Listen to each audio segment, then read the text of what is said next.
안녕하십니까. 광주 전남권 뉴스입니다. 친명계 인사로 광주에서 총선 출마를 준비하던 강위원 예비후보가 출마를 포기했습니다. 후보자 검증 신청을 철회한 건데요. 대표적인 친명계 유력 후보로 꼽히던 강 후보의 중도 이탈이 지역 총선 구도에 시사하는 바가 적지 않습니다. 박지성 기자의 보도입니다. 친명계 원외 핵심 인사로 꼽혀온 강위원 민주당 당대표 특보. 광주 서구갑에서 비명계 현역인 송갑석 의원을 추격하던 강 특보가 결국 불출마를 택했습니다. 성추행 2차 가해와 음주운전 전력으로 논란이 이어지자 검증 신청을 철회했습니다. 지난 10일 내놓은 해명이 오히려 논란을 키웠다는 분석이 나오는 가운데 강 특보는 당이 결정을 못하고 있는 상황이 부담이라며 저로 인해 총선 승리 전략을 흔들게 둘 수 없다고 판단했다고 밝혔습니다. 관심은 강 특보를 향했던 표심이 어떻게 분산되느냐입니다. 최근 KBS 여론조사에서 강 특보는 12%의 지지율로 2위권을 형성하며 경쟁력을 보였습니다. 이 표심의 이동 방향에 따라 판세는 요동칠 수 있습니다. 파장은 예선이 곧 본선인 광주 전남 경선판 전반으로 확대될 가능성이 있습니다. 해남 완도 진도 선거구의 정의찬 후보에 이어 강 특보까지 친명계 유력 인사가 잇따라 낙마하면서 이 대표는 친명계와 비명계 모두에게 측근 공천은 없다는 메시지를 분명하게 던질 수 있게 됐습니다. 이재명 대표 측에 좀 홀가분하게 만들어주는 점이 있긴 할 겁니다. 측근이라고 불렀던 사람들도 물러서게 만들었다라는 게 또 하나의 명분이 될 수 있겠죠. 한편 민주당은 광주 서구 을을 전국 17곳의 전략 선거구 가운데 한 곳으로 지정했습니다. 전략 지역은 공천 신청을 받지 않고 전략 공관위가 공천 방식을 결정합니다. 경선에서 단수 공천까지 후보자를 결정하는 방법에 따라 반발과 파장이 불가피할 것으로 보입니다. KBS 뉴스 박지성입니다. 더불어민주당 광주시당과 대구시당이 총선을 앞두고 달빛철도 특별법안 통과 등을 공통 공약으로 제시했습니다. 민주당 광주시당과 대구시당은 제22대 총선 광주-대구 공통공약 협약식을 열고 달빛철도 건설을 위한 특별법안의 총선 전 국회 통과와 아시안게임 공동유치 국회 결의안 추진, 반도체 경제 공동체 추진 등에 협력하기로 했습니다. 광주 대구시당은 또 2.28과 5.18 행사에 광주와 대구 정치인들이 서로 교류하는 행사를 만들고 노동절의 공휴일 지정 등도 추진하겠다고 덧붙였습니다. 지난주부터 외국인 계절 근로자에 대한 임금 착취 의혹 등을 연속 보도하고 있는데요. 인권단체들은 임금 착취는 단순한 억압과 폭력을 넘어서 인신매매에 해당한다며 국가인권위원회에 진정을 했습니다. 김정대 기자의 보도입니다. 고용주가 외국인 노동자의 머리채를 잡고 욕설을 합니다. 한 계절 근로자는 일하는 곳까지 찾아온 브로커에게 자신이 번 돈을 상납합니다. 전남 지역에서 일하는 외국인 계절 근로자들이 직접 촬영한 인권 침해 영상입니다. 지난 1년 동안 이 같은 피해 사례를 조사해온 인권단체들이 국가인권위원회에 긴급 구제를 촉구하고 나섰습니다. 해남과 완도 지역에서 벌어진 브로커의 임금 갈취 의혹은 물론 폭행과 성추행, 열사병에 의한 사망 사례도 4건이나 확인됐다고 밝혔습니다. 사망 사례를 접한 경우는 다 열사병이었습니다. 아주 무더운데도 불구하고 혹서기에 일을 시켰던 것 같아요. 인권단체는 외국인 노동자를 착취한 브로커를 경찰에 고소한 데 이어 국가인권위에 철저한 진상조사를 촉구했습니다. 인권단체는 특히 이탈 방지 명목으로 귀국 보증금을 받아내고 월급 통장과 여권을 빼앗아 이동의 자유를 제약한 것도 현행법이 금지한 인신매매에 해당한다고 강조했습니다. 지난해 시행된 인신매매 방지법은 이 같은 경제적, 물리적 통제에 따른 피해를 인신매매로 규정하고 있습니다. 심각한 인권 침해, 착취라든지 차별이라든지 학대에도 불구하고 그 사업장을 떠나지 못하게 하는 그런 장치들을 둬서 계속 일을 시키는 것, 이런 것을 쉽게 말하면 인신매매라고 볼 수가 있는 거예요. 국가인권위는 해남군과 전남도, 법무부를 상대로 진상조사에 나설 방침입니다. KBS 뉴스 김정대입니다. 여수 순천 11구 사건의 최종 보고서를 작성할 기획단 구성에 대한 반발이 확산하고 있습니다.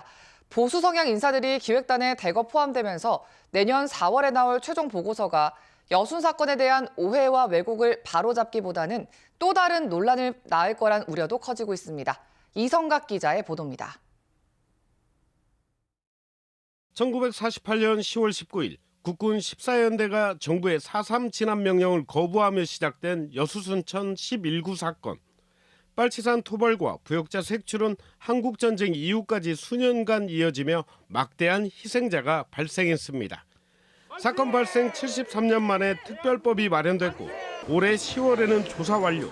그로부터 반년이 지나면 조사보고서가 나올 예정입니다.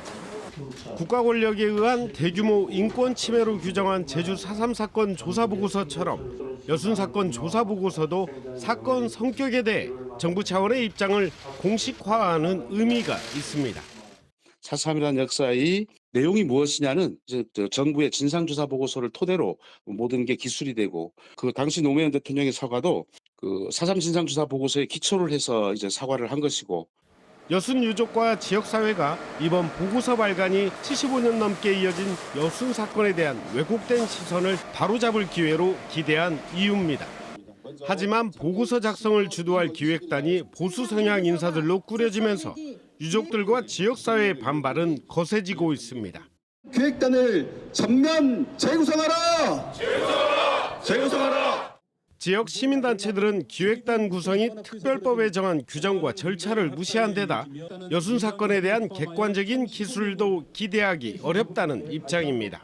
그동안에 왜곡 날조됐던 것이 그대로 인정하는 꼴로 갈 수밖에 없다는 그러한 우려가 가장 이제 큰 우려인 것이죠. 그래서 보고서 작성 자체를 누가 인정하겠습니까?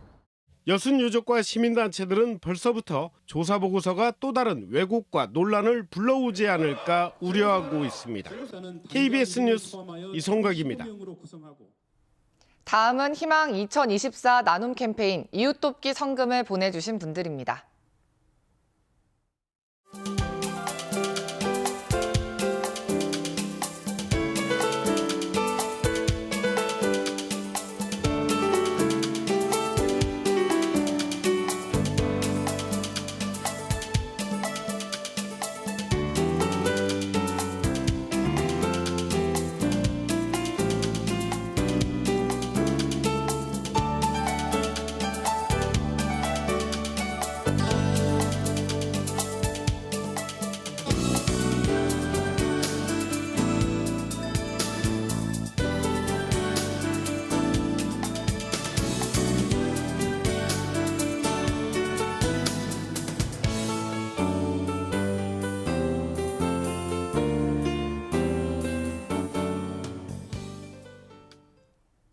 광주교대 연구윤리 본조사위원회가 지난해 미술교육과에 채용된 교수 A씨에 대한 표절 의혹을 조사한 결과 전시 실적이 중복되거나 자기 작품을 표절했다고 판정 내리고 임용 취소 의견을 제시했습니다. 조사위는 해당 교수가 신작이 70% 이상 포함돼야 별건의 전시로 인정하는 교원 업적평가 운영 지침을 충족하지 못했고 제출한 작품 가운데 한 건도 변조된 것으로 판정했습니다. 한편 해당 교수는 윤리위 조사에서 미술 전시 현장의 특수성과 현대미술의 적용 불가능 등을 이유로 모든 사항을 인정할 수 없다고 주장한 것으로 전해졌습니다. 광주 지역의 한 웨딩홀이 진출입로를 버스 주차장으로 무단 사용해온 것으로 드러났습니다. 광주 광산구는 한 웨딩홀이 2013년 진출입로로 사용하겠다며 도로 점용 허가를 받은 뒤 대형 버스 주차장으로 이용해온 사실이 적발됐다며 관련법에 따라 원상 복구할 것을 사전 통지했다고 밝혔습니다. 광산구는 이번 달 말까지 이의 신청을 받은 뒤 원상 복구 명령을 내리고 이를 이행하지 않을 경우 도로 점용 허가 취소를 논의하겠다고 밝혔습니다.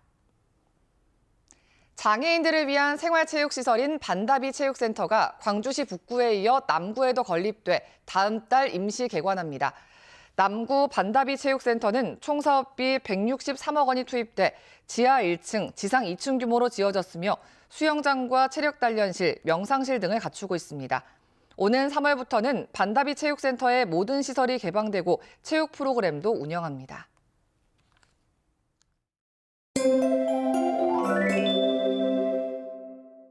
오늘 아침 기온이 뚝 떨어졌습니다. 대부분 지역에서 영하권 추위 보이고 있는데요. 광주의 아침 최저 기온 영하 3도, 화순과 곡성 등 일부 내륙 지역은 영하 7도 이하로 내려갔고요. 바람이 약간 강하게 불어서 체감 온도는 조금 더 낮습니다. 그래도 낮부터는 평년보다 포근해지겠습니다. 오늘 하늘은 대체로 맑다가 오전부터 구름이 차차 많아지겠고요. 전남 동부 남해안 지역은 대기가 건조합니다. 바람도 약간 강하게 불고 있는 만큼 작은 불이 큰 불로 이어지지 않도록 조심하셔야겠습니다. 지역별 기온 살펴보겠습니다. 아침 기온 어제보다 1도에서 5도가량 낮아 춥습니다. 한낮 기온은 담양이 8도, 화순이 9도로 비교적 포근하겠습니다. 여수의 낮 최고 기온 8도, 광양 10도로 어제와 비슷하거나 1도에서 3도가량 높겠습니다. 목포의 한낮 기온 6도, 강진과 완도 9도까지 오르겠고요. 신안을 비롯한 도서 지역은 6도가 예상됩니다.